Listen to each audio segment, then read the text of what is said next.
Thursday's Loose Women live. It's Christine Lampard, Sunetra Sarkar, Kelly Brook and Gloria Honeyford.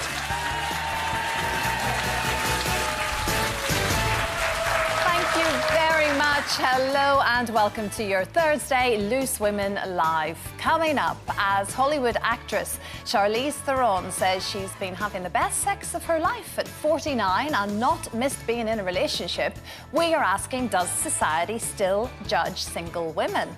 Also, our guest today is Jo Wood. She will be revealing how her relationship with one of rock and roll's most notorious hellraisers, Rolling Stone Ronnie Wood, influenced her first novel and why her children are too scared to read it. And crafted in secret. Thousands of sequins. Hand sewn on this huge veil. Revealed to millions. It's a work of art. Remembered forever. It's the most important wedding dress in the world. as the new Princess Diana documentary looks at the secrets behind her iconic wedding dress. We'll be taking a trip down memory lane and revealing some of our very own bridal secrets. First, though, we are starting with the story dominating the headlines this morning, and that is Rachel Reeves. She was seen crying and wiping away tears during Prime Minister's questions yesterday. Now, we don't know exactly what is going on, but Sir Keir Starmer has since said it has got nothing to do with politics, but a personal matter instead. So, is it a good thing to see our politicians show more of a human side? What did you make of it yesterday? Well, I actually was watching the news live, and I have to say I find it sad in some ways. I find it quite upsetting. I find it quite difficult to watch because I'd never seen anybody cry like that in Parliament before. But I made just a note of different things. Upsetting. It's a human side when you're watching the human side of a politician, whom you expect to be a very tough woman delivering her budgets and everything. And the mere fact that we learned afterwards that it was a personal thing, nothing to do with politics, and we still haven't been told, and we don't necessarily need to be told, but Keir Starmer then said it's a personal thing and nothing to do with politics, so we don't know what that is yet.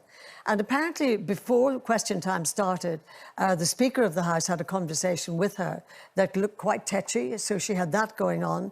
And then, of course, you have to look at the fact that women, we have all worked for decades, really, to say, look, we can do this job. We can, if you want, if that's the way you're inclined. Some women don't want to do it, but a lot of women who wanted tough jobs have been fighting for it for decades, saying, we can be a CEO, we can be top of the tree. So when you see somebody top of the tree, it sort of seems a bit odd then to see that person crumble. I mean, sad in some ways, human, we're all human, but to see that person crumble into tears. And then you have to remember as well, the pressure that she is under at the moment for all the U-turns, the bad decisions that they're saying the government has made. So she's under enormous pressure. So some might argue, you can argue both sides of the coin, really. Some might say there's only so much that any one individual can take, and she's had it in piles. And the other criticism in all the papers is the fact that the Prime Minister appeared to be quite callous in that he didn't stand up for her in any of his speeches. You know, it was, in fact, I did make a note of this. Like, for example, they said that she is a human shield for his incompetence. So a lot of the newspapers implied that. That's not my statement, that's the newspapers. So it's a very complex issue. I find it quite sad. And she is human like everybody else. I mean, it was like a scene out of Gladiator, wasn't it? I just think everyone was kind of coming for her, and even Kemi that said that was just kind of looking at her like, look at her, look, she's a total mess. You know, she can't cope with this. And I just think she's under so much pressure. She's the first woman, like you said, to have this role in Parliament. So she's under all of that pressure. And it's probably a personal thing, nothing to do with politics at all. And you just wanted the Prime Minister to turn around and just like put his arm on her and go, are you okay? But there's just no room for it. I don't think he actually saw it happening. Do you not think he saw it? No, because if you think about it, the cameras were facing him and he was arguing with Kemi Badenoch, who's on the other side. So his focus is all that way. And we can see as the audience that she's just below him. And he never literally dipped his head down because he's defending his whole team, I suppose. So I felt like he might have been unaware of it happening. Only might.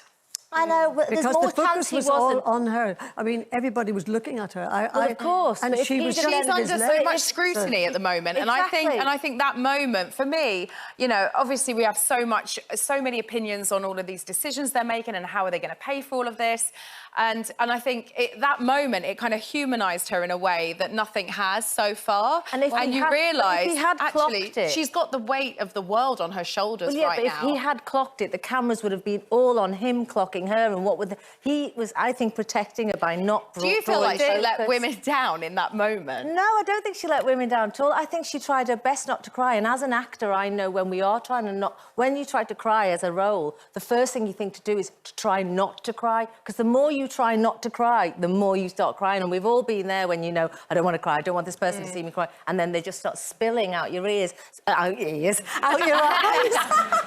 She's a very good actress. She's amazing. I just got them like tears everywhere. But I do feel like she didn't want to be crying there. She didn't want... Of course No, she well, didn't no, want but to it makes you cry. wonder If how it much... happens, it And she doesn't happens. want all the criticism. But if it happens, of course it she doesn't happens, want Gloria. it. If somebody- But that's not the issue. The issue is she that can't it's been help it. piled on her. It has been piled on her. How Yeah. can we But in that stop that moment, from when you're crying happening? about something personal, how much are you supposed to, in that role, just compartmentalise and not think about that thing that's just happened outside? We all work If in she showbiz. could, she Once would the cameras have. are What do you on, think, you Christine? kind of compartmentalise and you just got to focus on the job in hand. The Prime Minister did say afterwards, apparently, I didn't appreciate what was happening because PMQs is pretty wild. It goes from question to question. I'm literally up and down, looking at who's asking me the question, thinking about my responses and getting up and answering it. Basically, he's sort of saying he wasn't aware of what was happening. That's for him to know and us, you know, have to believe that.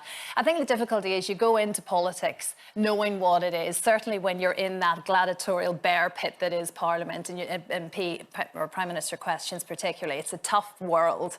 So you have to be made of stern stuff. I couldn't do it. So I, you know, put my hands up and appreciate anyone that can.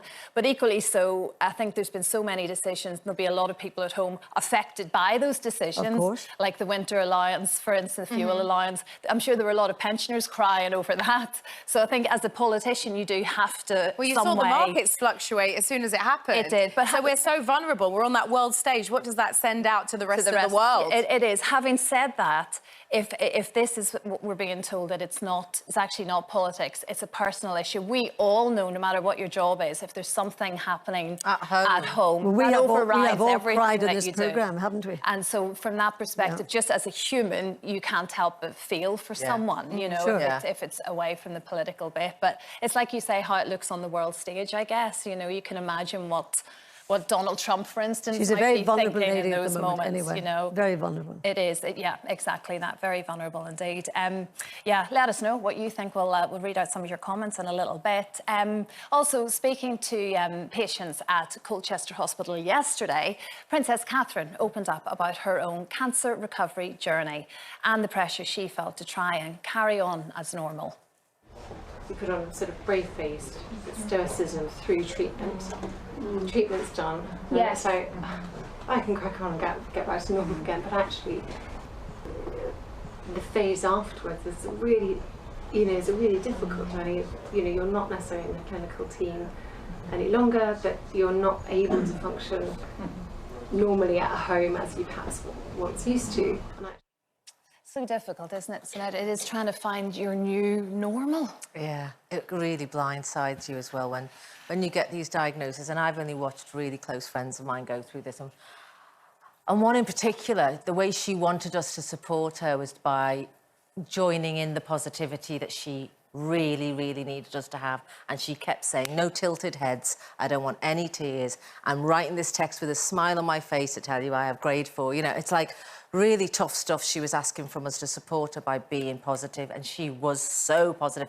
You couldn't avoid how she was trying everything. She was holistic this and every different solution she could find. And what I found really difficult was, along with being really upbeat and positive as every time I saw her, there was no space for us to have some real conversations which would be sad about what's going to happen, what would you like us to do for you in your... You know, all those sort of more... The awful what if. Some of those sadder questions. And, of course, we stayed so positive right up until the day she died that we didn't get some of the conversations I would have maybe liked to have had we been allowed to not be as positive all the way through it. But I completely respect it was her decision. She did it her way. We carry on being positive for her when we talk about it. But I think that's what you have to do. You have to ask them, how do you want me to support you? And then you have to just go with what they say, however hard it might be for you. Yeah.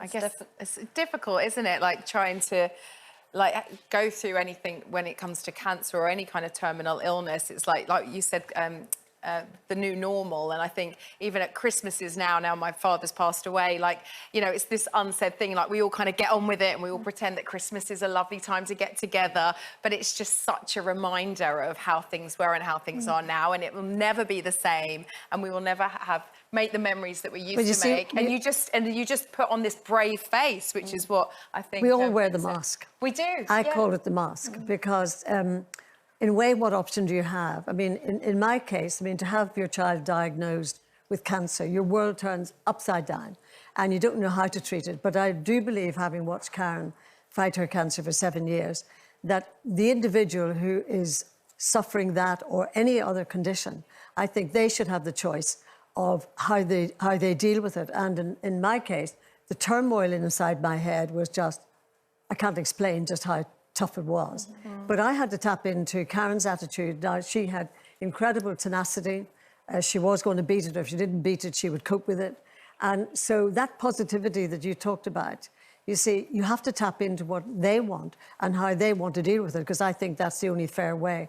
And no matter what's going inside yourself, in this case, with your child, you have to tap into how you're going to be of use to your child and help that child through, no matter what age the child is. And so it's a very tough thing. But I think that, having watched Karen for 7 years, I think that Kate is dealing with it very, very well, because she's measuring out how much she wants to do publicly and her royal duties, how much she wants to be at home with her children and her husband. And she has been quoted as saying that her strength and the ties with her husband and children have grown even stronger. And I think something like that will bring out what's important in life and what you want out of your life. So I think she's doing a very good job. I do. And also, the importance and how much we all appreciate her candid nature to this, and how she is speaking in the way that will resonate with so many people. And I think to hear her speak like that is such an important, it's an important position that she's in, but I think it really will allow people to understand what she's been going through, because they are also going through it as well. And the King as well, when you think of how he talks so openly about the way he was dealing with it. It also, I think, helps people understand that maybe they're not on their own, or it's not their family, that it can happen to anybody. And that's the truth, of course. It can happen to anybody, any family. It doesn't matter how much money you have, how much power you have. If you have nothing, doesn't really matter, because it can hit anybody. So Kate, I think Kate is doing a really, with Princess, I should say, calling her Kate. It's like we know her personally, all say isn't Kate. it? Yes. If you have been affected by anything that we have just talked about, support is available. Please head to our website for a list of helplines. Still to come, her debut novel is full of romantic entanglements, but are any of them inspired by her marriage to rocker Ronnie Wood? Find out later as Jo Wood joins us at 1 p.m. And as Oscar winner Charlize Theron reveals she is perfectly happy living life on her own, we are asking, does society still judge single women? See you after this.